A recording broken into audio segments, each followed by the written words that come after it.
চরমোনাই সরাসরি শিরক করে, সরাসরি। জামায়াত ইসলামের লোকজন যথেষ্ট শিক্ষিত, পড়াশোনা করে। একমাত্র পড়াশোনা করা রাজনৈতিক দল যদি থাকে সেটা জামায়াত ইসলাম বাংলাদেশে। ভেদে মারফত পড়েন, পড়ে তারপরে সিদ্ধান্ত দেন যে চরমোনাইর যারা নেতৃত্ব দিচ্ছে তারা শিরক করছে কি করছে না।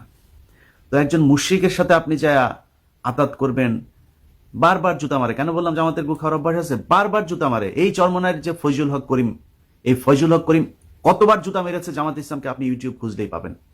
তার মন চাইলেই জামাতে জুতা পেটা করে, যা ইচ্ছা তাই বলে। বলবেন যে আমার ঐক্যের জন্য আসতে হবে, ইয়েস ঐক্যের জন্য আসতে হবে। ঐক্য আপনি কার কাছে করবেন? আপনাকে আগে চরমোনাইকে বলতে হবে, চরমোনাই তওবা করবে তাদের ভেদে মারফত সহ। তারা যে সাপ কেচ্চা টেচ্চাই, যে তারা নাকি মানুষ জীবিত করে ফেলে, মানে আল্লাহর চাইতেও তাদের ক্ষমতা বেশি, এই যে এগুলো যে তারা করে, এই যে আধ্যাত্মিক প্রতারণা, এটার জন্য তাদেরকে আগে ক্ষমা চাইতে হবে, আগে মুসলমান হইতে হবে। তারপরে তাদের সাথে আতাত করা, তাদের সাথে বন্ধুত্ব করা। কিছু হইলে জামাত ইসলাম করে কি দৌড়ে যায়, চরমনের পায়ে যায়, পরে চরমনেরা যায়, এই সমস্যায় পড়লে ওই সমস্যা বলে, তারা বিবৃতি দেয়, এই সেই করে। কেন? এইভাবে নাকি ইসলামকে এইরকম বলে নাকি এইভাবে রাজনীতি করতে? কিন্তু চরমনাই কি করেছে? তো এরকম অনেক ঘটনা জামাত ইসলামেরও আছে, এবং আমি ধরে নিলাম জামাত ইসলাম সামনে কোনো ভুল করবে না। এটা ধরে নিয়েই বলছি জামাতকে সাবধান থাকতে হবে। চরমনাই এটা হচ্ছে লিখিত বদমাইশ একটা পার্টি, পরীক্ষিত। কেন বলছি জানেন? চরমনাইয়ের সাথে যে কোনো একটি রাজনৈতিক দলের সর্বোচ্চ নেতা বা নীতি নির্ধারণী একটি টিমের সাথে মালয়েশিয়াতে একটি বৈঠক হওয়ার কথা ছিল। সেই বৈঠকটি শেষ পর্যন্ত হয় নাই। সেই বৈঠকে এই চরমোনাইয়ের সাথে রয়ের লোকজন থাকার কারণে তার সাথে যাদের মিটিংটা হওয়ার কথা ছিল সেই মিটিংটা হয় নাই। অতএব চরমোনাই পরীক্ষিত ভারতীয় দালাল এবং আওয়ামী লীগের দালাল হিসেবে বাংলাদেশে কাজ করে। আমি গত 2 দিন আগে একটা প্রোগ্রাম দিয়েছিলাম, ঠিক নির্বাচনের আগের দিন। চরমোনাই পীর সাহেবকে বরিশালের সিটি কর্পোরেশন নির্বাচনে নিয়ে আসা হয়েছিল মেয়র বানানোর আশ্বাস দিয়ে। আপনি আমার যে ভিডিওতে আমি বলেছি আমার সেই প্রেডিকশন, সেটা ঠিক হয় নাই। কেন ঠিক হয় নাই? কারণ তারা সিদ্ধান্ত চেঞ্জ করেছে। আমি ঠিক নির্বাচনের আগের দিন সেটা দিয়েছি। এখন আপনার যদি মনে হয় যে না, আমার শোনাটাই ভুল ছিল, তাহলে আপনার কাছে আমার একটা প্রশ্ন। মনে করেন ইসলামী আন্দোলন বাংলাদেশ একটি রাজনৈতিক দল। এই দল তো ক্ষমতার জন্যই রাজনীতি করে। সে ক্ষমতা করে তারপরে বাংলাদেশকে, মানুষকে সব মনে করেন খুব ইমান আকেদা শিখিয়ে তারপরে চরমোনায় জাহাজে চড়ায় জান্নাতে নিয়ে যাবে। যাই করুক, ক্ষমতায় তো যাইতে হবে তাকে। সে ক্ষমতায় যাবে, নির্বাচন করবে। তো সে ক্ষমতায় যাওয়ার পরে চরমোনাই পীর সাহেবের হবে কে? প্রধানমন্ত্রী কে হবে? নিশ্চয়ই রেজাউল করিম হবে, ফয়জুল করিম হবে। রেজাউল করিম হয়তো প্রেসিডেন্ট হবে। আমি হাইপোথেটিক্যালি আপনাকে বুঝাচ্ছি আর কি, যে যদি এরকম হয় যে তারা ক্ষমতায় এসেছে, তো যে প্রধানমন্ত্রী হবে, মানে ফয়জুল করিমের অবস্থান তো রেজাউল করিমের চাইতেও মানে জনপ্রিয়তা, তারপর চাপাবাজিতে তিনি উপরে। তো ফয়জুল করিম প্রধানমন্ত্রী হবে, সে মেয়র নির্বাচন করলো কেন?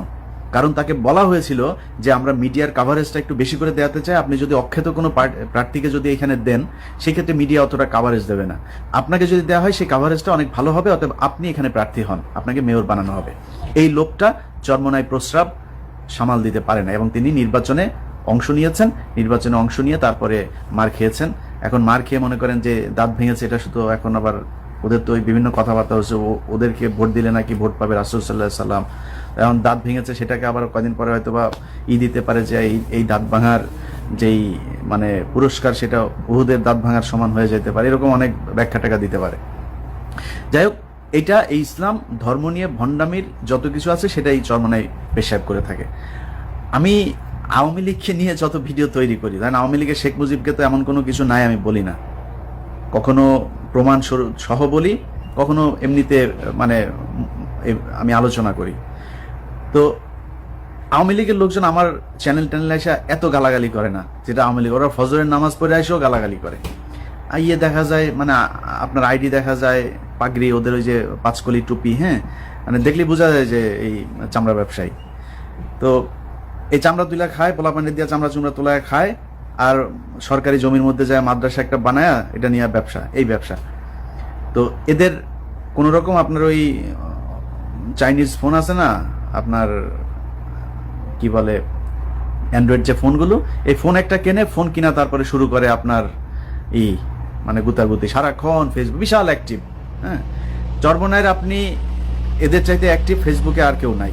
যে কয়টা আছে এদের সারাদিন কাজই হয়েছে এইটা, আর ওই চামড়াতুল্লাহ ভিক্ষা টিকা করা, আর মনে করেন ওই যে ছোট ছোট পোলাপান্ডে বলৎকার করা, এর বাইরে এদের আর কোনো কাজ নাই।